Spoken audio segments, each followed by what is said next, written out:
Para você que se liga aqui no canal do TF, sou o Thiago Franklin e você está no meu canal, no canal do TF, onde você encontra o conteúdo diário do Botafogo nesta plataforma. São 2 vídeos ao dia, não quando tem algum assunto relevante. Não, aqui são informações, aqui você encontra aquilo que talvez na mídia tradicional você não ache. Pelo menos 20 minutos ao dia de noticiário do Glorioso. Onde você encontra isso na mídia tradicional? Em lugar nenhum, só aqui no canal do TF, que você tem apurações, você tem entrevistas, você tem conteúdo exclusivo do Botafogo, como o de hoje, que é mais um dia de TF Responde. Com certeza eu responderei aquilo que você está na sua mente e há grande chance de eu poder passar isso para vocês. Então vamos no ar com mais um TF Responde.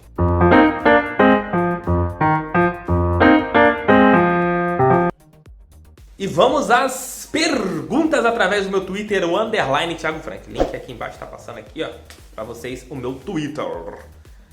Davi Ascioli pergunta: com o fim da janela europeia, o Botafogo fica mais tranquilo em manter sua grande estrela Rodrigo Pimpão? Davi, tu só pode estar de brincadeira for me, né? Rodrigo Pimpão tem seu contrato com o Botafogo terminando no final dessa temporada. Ainda é incerta a permanência desse jogador no ano que vem. Se não houvesse a possibilidade do Botafogo S.A., com certeza ele já teria renovado o seu vínculo. Mas agora, com essa possibilidade, o Botafogo deixou em compasso de espera. Está em stand-by a possibilidade da renovação de Rodrigo Pimpão. Mas Davi Ascioli, você está de sacanagem for me, hein? Um abração, meu amigo. Caio Bittencourt pergunta: qual foi o maior técnico do Botafogo na história? A seu ver, TF? Eu vou falar dos que eu vi. Da história do Botafogo, você fica na dúvida entre João Saldanha ou Zagallo. Mas daqueles que eu vi, eu ranqueio com Paulo Autuori pelo título brasileiro de 95. As outras passagens do Autuori, a de 98 não foi legal. Deixou a desejar. Cuca, pelo que ele fez em 2007 e 2008, talvez tenha sido o time mais bonito que eu vi do Botafogo dessas 2 temporadas. Em terceiro lugar, o Valdir Espinosa, pelo título carioca de 89. Então esses foram os 3 técnicos que, no meu ponto de vista, desde que eu acompanho o futebol, que eu comecei a ver em 89, sou velho, galera, tenho 37, então já tenho aí 30 aninhos acompanhando o futebol. Isso é um bom tema para um top 5 em breve, hein? Você vê, olha um spoilerzinho aqui, 3 técnicos, eu falei, depois a gente coloca mais. Valeu, muito obrigado pela sua pergunta aí, Caio. A outra pergunta bem bacana, olha que legal, um torcedor do Fluminense veio aqui no meu perfil e fez uma pergunta bacana. É o Nathan Alves. Dos 3 clubes cariocas que vivem em situação complicada, qual time você acha que está mais próximo de sair desta situação?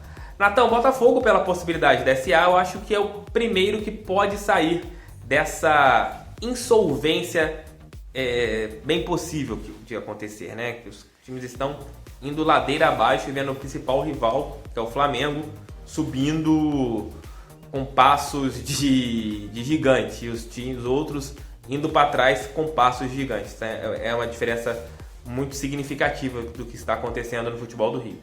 Mas o Botafogo eu acho que é o time, o primeiro que possa sair desse período neutro. O segundo, eu acho que é o seu Fluminense, até mesmo pelo presidente, o Mário Bittencourt, que é um cara que me passa muita seriedade e é bem profissional.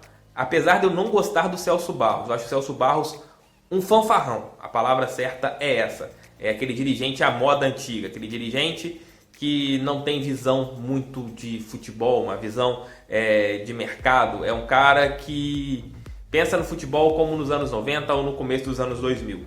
E o Vasco talvez tenha um caminho mais difícil por causa da política do clube. A política do Cruz Maltino é muito complicada. Então, o Vasco tenha, talvez, apesar de ter uma torcida maior do que a do Botafogo e do Fluminense, ter uma arrecadação maior, mas essa política interna complica muito um possível crescimento do Vasco, uma possível melhora do Cruz Maltino. Então, pela ordem, Botafogo, Fluminense e Vasco da Gama. Valeu, meu amigo, obrigado por seguir aqui meu canal do TF. Apesar de você ser tricolor, você acompanha aqui meu trabalho. Bacana, gostei de ver, valeu. O Biriba SA e também o Ricardo Pierre fizeram 2 perguntas relacionadas à capa e eu vou tentar responder em uma só para não ser repetitivo. A pergunta do Biriba foi: esses novos uniformes da capa serão usados por toda a temporada 2020? A outra pergunta é do Ricardo Pierre, mais ou menos parecida. Sobre os novos uniformes, nem Capa e nem Botafogo passam nada em relação ao lançamento. Continua para outubro? Acho uma tremenda bola fora, seria melhor lançar em 2020. O time vai usar pelo menos em 15 jogos na temporada de 2019, no caso. Esse ano, se lançar entre 1º ou dia 6, que são datas que tem jogo. Então, respondendo aos dois, o Botafogo vai lançar em outubro. Quem tá para escolher a data não é mais a Capa, e sim o Alvinegro. O Botafogo já aprovou os modelos, já está tudo em fase de confecção. Pessoas que tiveram a oportunidade de ver a camisa me disseram que está perfeita. Está um uniforme talvez um dos mais bonitos do Botafogo dos últimos tempos. E sobre as perguntas em relação ao período, a intenção é de que para o começo do Brasileiro do ano que vem seja lançada uma nova fornada de camisas.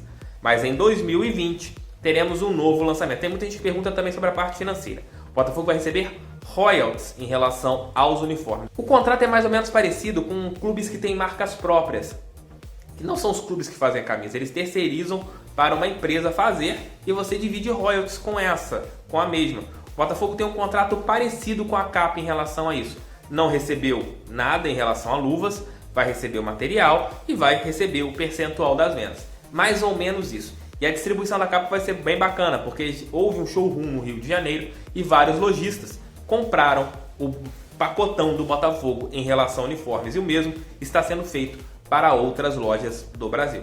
Espero ter respondido vocês dois aí, o Biriba e o Ricardo.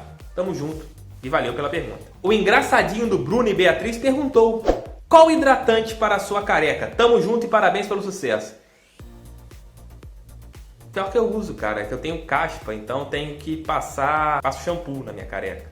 E asepsia também no meu rosto, para não ter problema de casquinha. Careca usa shampoo.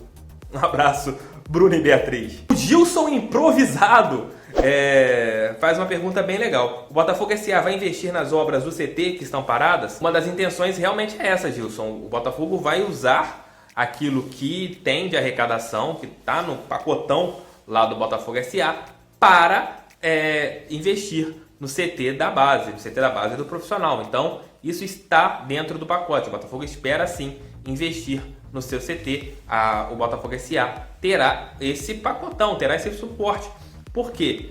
Uma das maneiras dos investidores reaverem aquilo que eles ganharam, que eles colocaram, aliás, é com a venda de atletas. Então, quanto melhor, mais você investe na base, mais atletas você produz, maior a sua arrecadação em relação a vendas. Valeu, Gilson Improvisado. E pra gente encerrar, Pedro Silva pergunta: qual o melhor Botafogo na sua opinião nos últimos anos? 2010, 2007, 2013 ou 2017? Essa é pergunta para top 5, mas vamos lá. O melhor Botafogo que eu vi foi de 2007, nos últimos anos, seguido pelo Botafogo de 2000, desses aqui, o 2017, mais pela raça, não pela plástica do jogo, mas era um time que mostrava vontade, era um time dedicado taticamente. Então o Botafogo de 2017 chegou nas quartas da Libertadores, né? Então isso mostra muito.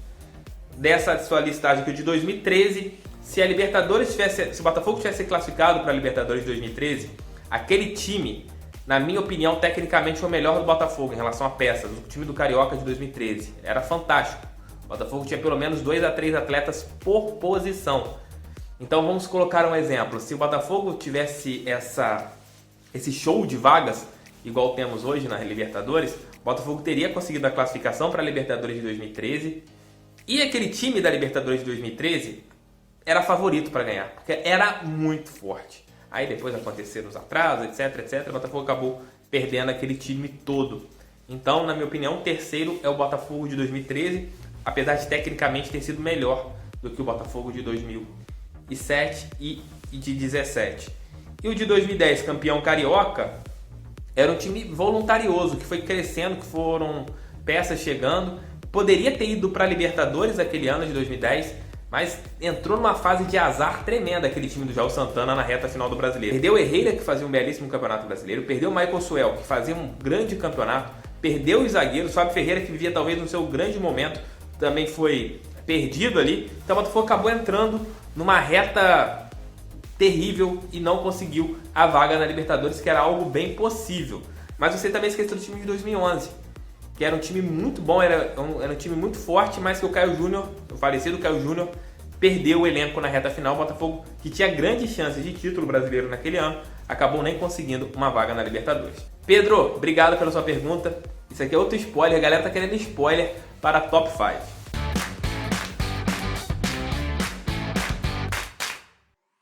Espero que vocês tenham gostado aqui do TF Responde de hoje. Se vocês gostaram, inscreva-se no canal caso não seja inscrito. Se você for inscrito, deixe aquele like aqui no vídeo, ative o sininho que é muito importante para vocês saberem que horas eu estou aqui passando as minhas informações. São 2 vídeos por dia, um por volta de meio-dia, outro no começo da noite, por volta das 18 ou 19 horas, como esse vídeo aqui de hoje.